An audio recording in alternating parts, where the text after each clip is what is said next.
Hello everyone, welcome to students paradise. आज हम लोग लीनियर इक्वेशन को यूज करके वर्ड प्रॉब्लम्स किस तरह से सॉल्व करना चाहिए, अप्रोच कैसा होना चाहिए, स्टेटमेंट कैसे लिखेंगे, सॉल्व कैसे करेंगे, उसके बारे में डिस्कशन शुरू करेंगे।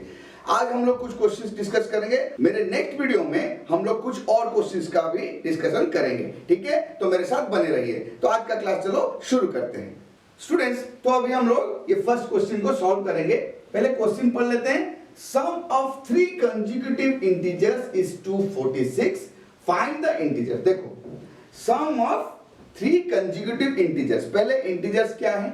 Integers पॉजिटिव और नेगेटिव नंबर से along with zero at the center. ठीक है, ये तो तुम लोग को पता ही होगा।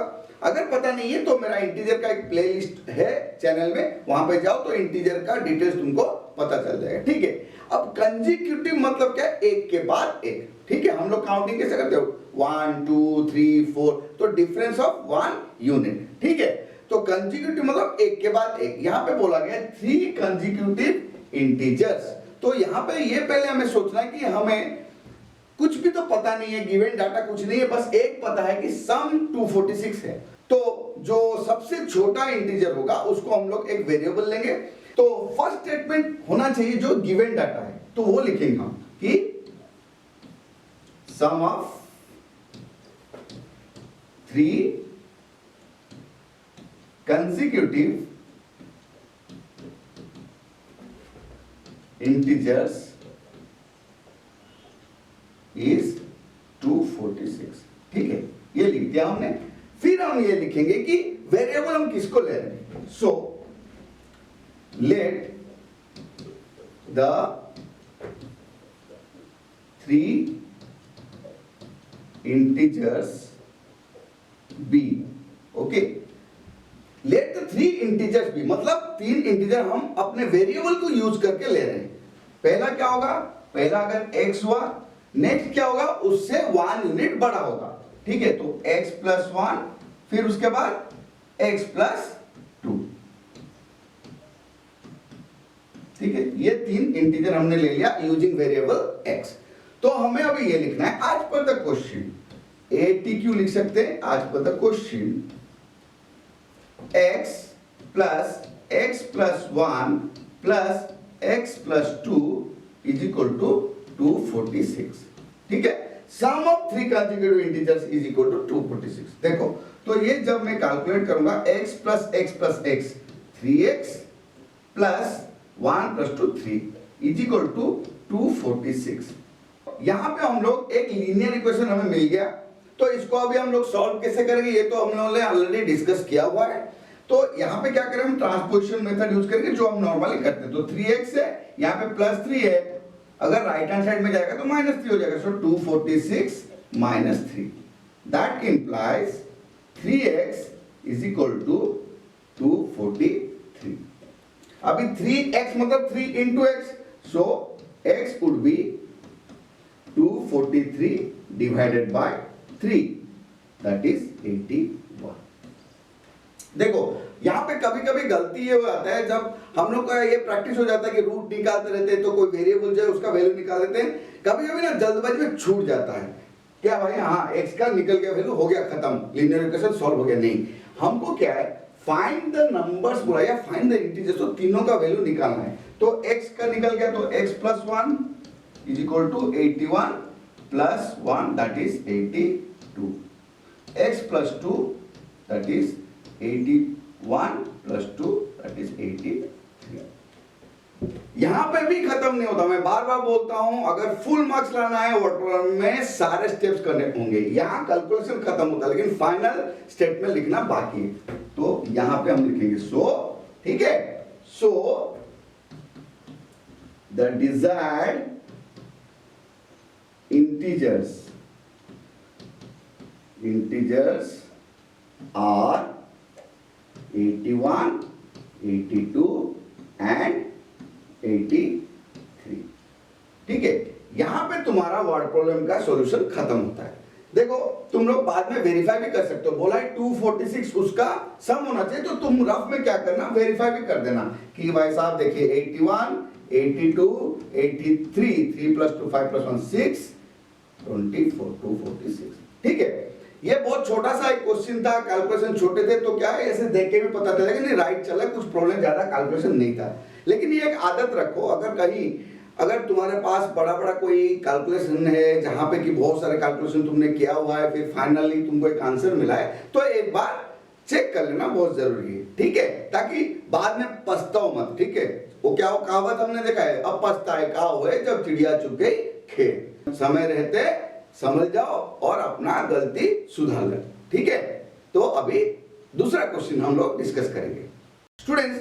चलो अभी इस क्वेश्चन को हम लोग डिस्कस करेंगे। क्वेश्चन नंबर 2 क्या कह रहा है, 4/5 of A number is greater than 3/4 of the number by 4, find the number. देखो अप्रोच क्या है, पहले जो क्वेश्चन है उसको समझना है, क्या गिवन डाटा है क्या रिक्वायर्ड डाटा है, इसको अच्छी तरह से समझना है।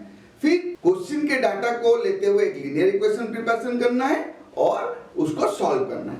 यही हमारा एक्चुअल अप्रोच होना चाहिए। तो पहले समझो क्या बोला है, 4/5 of a number is greater than 3/4 of the number. Number के बारे में पता नहीं लेकिन कुछ रिलेशनशिप दिए हुए हैं, ठीक है। तो पहले हम क्या करेंगे, एक स्टेटमेंट लिखेंगे जो गिवन डाटा है उसके ऊपर, ठीक है। तो हम लिखेंगे यहां पे सॉल्यूशन में पहला स्टेटमेंट वही लिखेंगे, 4/5 of a number is greater than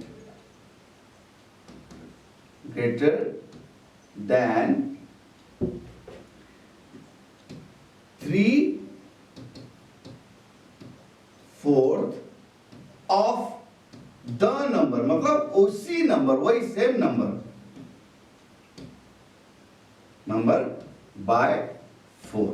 ये हमारा गिवन डाटा है, इसको ही लेते हुए हमें आगे बढ़ना है। तो अभी क्या है, क्योंकि नंबर पता नहीं उसके लिए हमें वेरिएबल ले लेंगे, ठीक है। So let the number be x, ठीक है। नंबर को हमने क्या ले लिया, x ले लिया। फिर देखिए क्या, 4/5 of the number, that implies 4/5 of the number is equal to 4/5 of x, that is equal to 4x/5, ठीक है। फिर 3/4 of the number, 3/4 of the number, that is equal to 3/4 of x और 3x/4, ठीक है। ये हो गया। अभी रिलेशनशिप क्या दिया है, 4/5 of a number is greater than 3/4 of the number by 4। इसका मतलब आज पर द क्वेश्चन, ठीक है, ये 4/5 of the number 3/4 of the number से 4 बड़ा है, ठीक है। तो वही हम लिखेंगे 4x/5 is greater than 3x/4/4, मतलब ये इज इक्वल टू 3x/4 से 4 बड़ा, ठीक है। 3x/4 प्लस 4, तो 4x/5 is equal to 3x/4 plus 4। तो इसको अभी हम लोग सॉल्व करेंगे,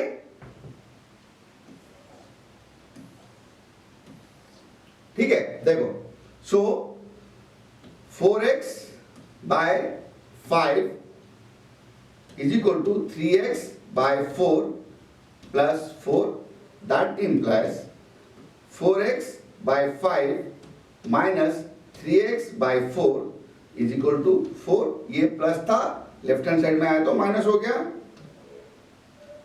5 और 4 का एलसीएम है 20, 5 4 जा 20, 4 इंटू 4x मतलब 16x, माइनस 4 5 जा 20, 5 इंटू 3x मतलब 5 3 जा 15x is equal to 4। That implies x/20 is equal to 4। यहाँ पे x क्या है, अभी डिवाइड है, यहाँ जाएगा तो मल्टीप्लाई हो जाएगा। That implies x is equal to 4 into 20, that is equal to 80। तो x क्या था, let the number be x, तो नंबर क्या है, x है। तो इसको तुम लोग वेरीफाई भी कर सकते हो। चलो एक बार वेरीफाई करके देखते हैं, ठीक है।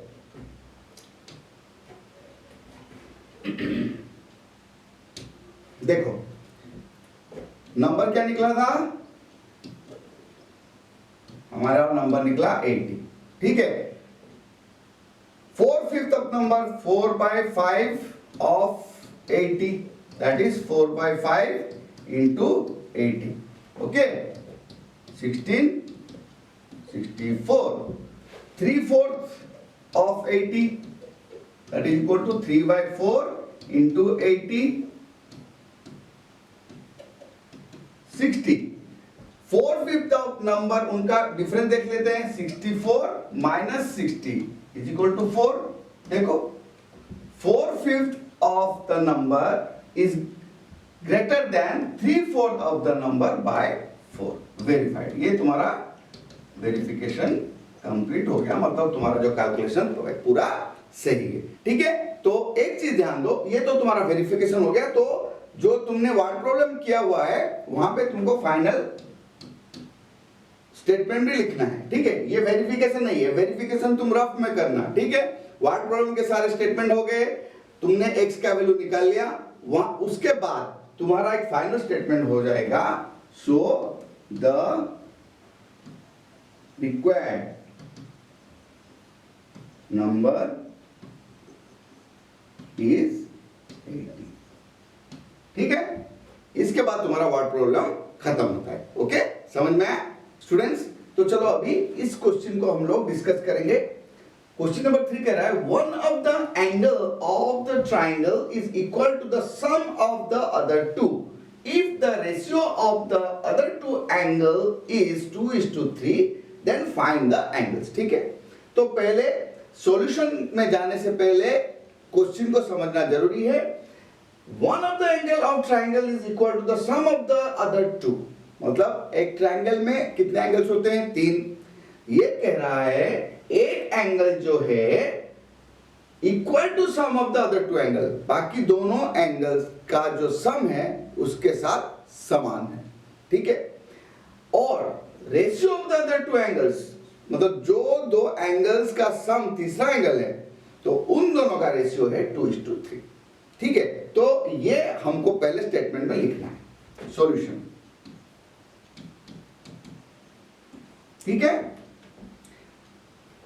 One of the angles of a triangle is equal to the sum of other two angles,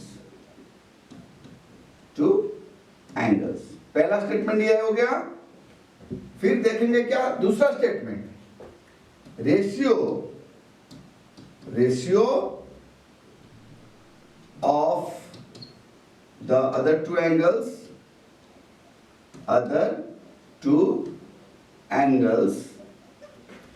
is 2:3।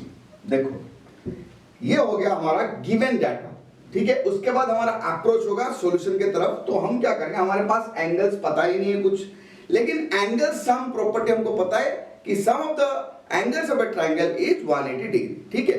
तो ये हमारा मेन मकसद रहा कि 180 डिग्री तो एक डाटा हमारे पास है, यहाँ पे दिया नहीं, लेकिन हम उसको यूटिलाइज करेंगे क्योंकि हमने ज्योमेट्री में ये पढ़ा हुआ है कि sum of the angle of a triangle is 180 degree, ठीक है। तो इक्वलाइज 180 डिग्री को किससे करना है, तीनों एंगल के सम से। तो एक काम करते हैं, हमको क्योंकि एक एंगल पता नहीं है, दूसरे दोनों का रिलेशनशिप पता है, तो हम एक काम करेंगे कि जो एंगल उसको हम ले लेते हैं, ये दोनों एंगल को पहले लेंगे कि let the two angles is equal to 2x and 3x। देखो तुमको ये अभी एक दिमाग में तुम्हारे आना चाहिए क्वेश्चन कि ये 2x और 3x क्यों लिया जाए। देखो रेशियो 2:3 है ना, 2:3 को अगर हम फ्रैक्शन में कन्वर्ट करेंगे तो क्या हो जाएगा 2/3, ठीक है। ये रेशियो कुछ भी हो सकता है, मतलब कोई भी वैल्यू का, एज का हो सकता है, क्वांटिटी का हो सकता है, कोई किसी तरह का लेंथ का हो सकता है, और यहां पे किसका है, ये दोनों हैं एंगल्स के वैल्यू, ठीक है। तो अगर इसको मुझे रिप्रेजेंट करना है एंगल्स में, तो मैं अगर इन दोनों को कोई भी वेरिएबल के साथ मल्टीप्लाई कर देता हूं तो क्या हो जाएगा, देखो यहां पे अगर x मल्टीप्लाई करूं, यहां पे x मल्टीप्लाई करूं, तो ये x जब स्ट्राइक आउट हो जाएगा, बचा क्या 2/3, तो 2:3 रेशियो बन जाएगा। तो दोनों का वैल्यू इसलिए मैं क्या ले रहा हूं, 2x और 3x, मतलब 2x डिग्री और 3x डिग्री है, दोनों एंगल उनके यूनिट के साथ लिखो तो 2x डिग्री और 3x डिग्री होता है, ठीक है। तो 2x डिग्री और 3x डिग्री लिखने का मकसद ये है कि इन दोनों का जब मैं रेशियो फाइंड आउट करूंगा तो x डिग्री कट आउट होकर 2/3 बचेगा और 2:3 रेशियो बच जाएगा। तो हमेशा याद रखो, कोई भी रेशियो को अगर तुम्हें कोई वैल्यू पता नहीं है तो उसको एक वेरिएबल के साथ मल्टीप्लाई करके, सेम वेरिएबल, अलग नहीं, सेम वेरिएबल के साथ दोनों को मल्टीप्लाई करके हम उनका वैल्यू को एक्सप्लेन कर सकते हैं, ठीक है। तो इस तरह से ये हो गया दो एंगल 2x एंड 3x, ठीक है। तो थर्ड एंगल